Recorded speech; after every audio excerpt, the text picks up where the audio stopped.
بسم اللہ الرحمن الرحیم۔ آج 26 جنوری ہے۔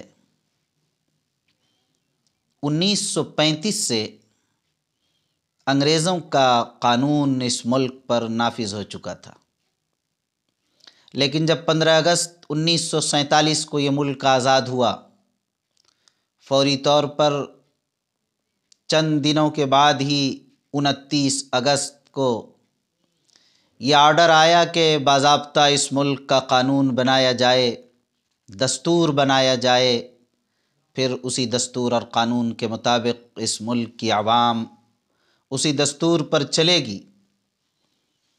اس کے لیے ایک پوری ٹیم بنائی گئی جس کا سربراہ ڈاکٹر بھیم راؤ امبیڈکر کو بنایا گیا، اور تقریباً 3 سال کے عرصے میں یہ دستور تیار کیا گیا اور پارلیمنٹ سے پھر اسے منظور کر کے 26 جنوری 1950 کو اسے نافذ کیا گیا۔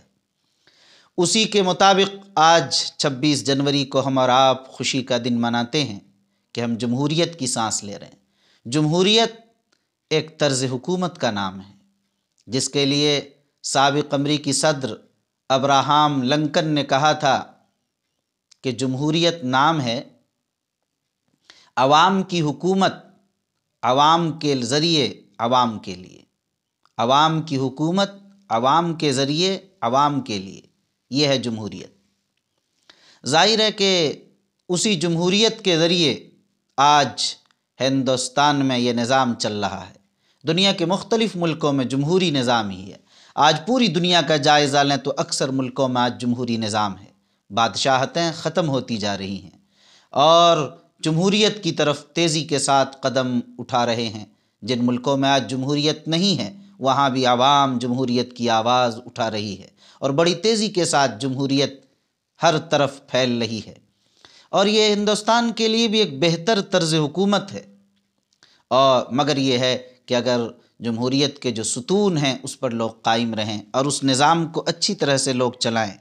ایک زمانہ وہ تھا کہ جب پوری دنیا میں کہیں کوئی حکومت نہیں ہوتی تھی، کوئی طاقت نہیں ہوتی تھی، کوئی نظام نہیں ہوتا تھا، بلکہ حکومت کا تصور ہی نہیں تھا۔ جس کی لاٹھی اس کی بھینس، جس کا زور، جس کی طاقت، جس کا غلبہ، جس کا اقتدار، وہی نظام چلاتا تھا۔ دھیرے دھیرے یہ نظام بنا اور حکومتوں کا سلسلہ شروع ہوا۔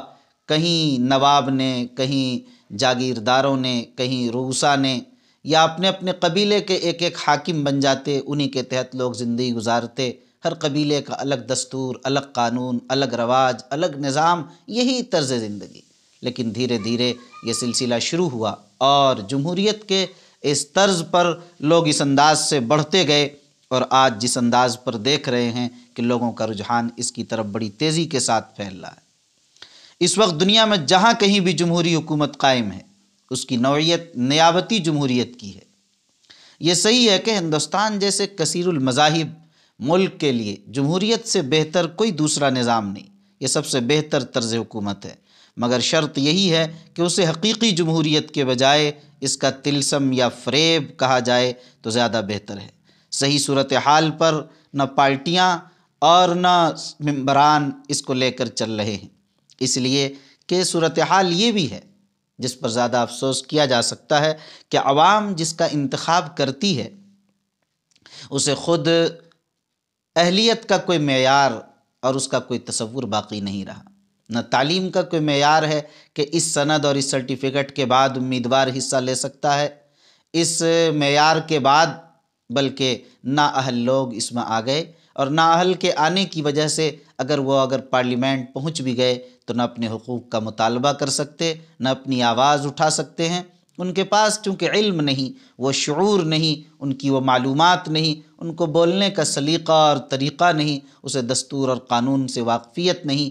اب تو مزید برآں یہ کہ ایسے جرائم پیشہ لوگ بھی آنے لگے کہ جو مختلف کیسز میں، مقدمات میں الجھے ہوئے ہیں، جن کے اوپر بہت سارے کیس ہیں، لیکن وہ بھی انتخابات میں حصہ لیتے ہیں، اور کہیے کہ ووٹروں کی بے شعوری کی بنیاد پر یا ووٹروں کو ڈرا دھمکا کر وہ کامیابی بھی حاصل کر لیتے ہیں، اور پھر وہ بھی پارلیمنٹ میں پہنچ جاتے ہیں۔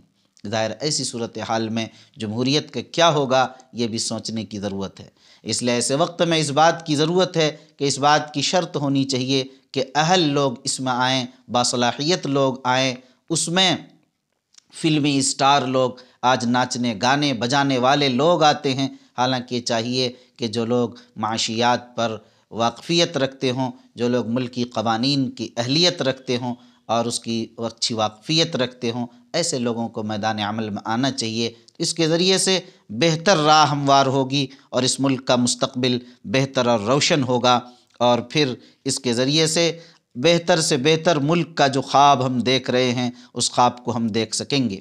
جمہوریت میں ایک اچھی بات ہے کہ یہاں تحریر و تقریر کی آزادی ہے، مگر اس آزادی کی آڑ میں اقلیتوں کو ہراساں کیا جاتا ہے، اسے کبھی دہشت گرد کہا جاتا ہے، ان کے مدارس کو کبھی دہشت گردی کا اڈہ کہا جاتا ہے، یا کبھی ان کو پریشان کرنے کے لیے ان کے دین پر، ان کے قرآن پر، ان کی کتاب پر، ان کے نبی اور پیغمبر پر آوازیں اٹھائی جاتی ہیں۔ ظاہر آزادی کا یہ مطلب نہیں ہے۔